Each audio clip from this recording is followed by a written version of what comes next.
What I'm about to say might offend you, but you know what? Facts don't care about feelings. So let me tell you something.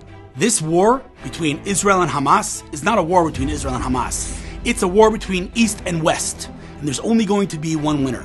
It is a clash of civilizations. The sooner we understand that, the closer we are to achieving victory.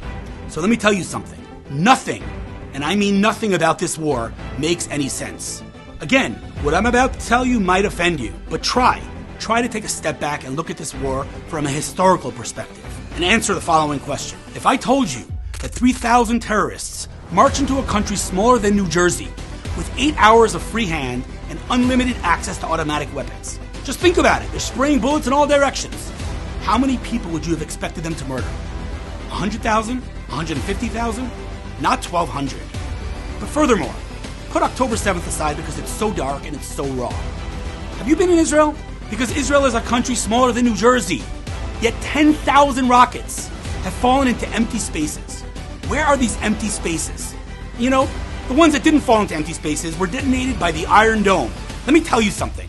I spoke to the inventor of the Iron Dome, and he told me that when he had this idea to detonate rockets midair, no one, and I mean no one, thought it was possible. And here we are, detonating ballistic missiles and drones from Iran at 99% precision. These are miracles, as far as I'm concerned, the caliber of the splitting of the sea. We are seeing miracles right before our eyes, and we need to see them as hard as it may be. We are in it. It's very hard to see.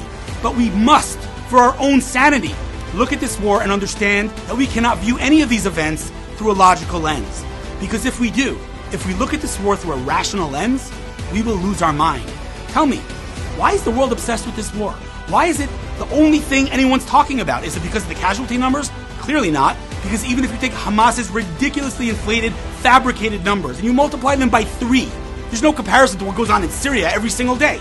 So what is it about this war? It makes no sense. The way I see it, God is pulling the strings. And don't ask me, well, how did God allow October 7th to happen? I don't have the answers.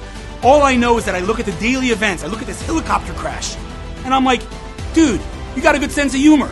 We have to remind ourselves that this war is bigger than you and I. This war is a historical event, and this war will determine the future of Western civilization. Will we let radical Islam continue to take over our cities?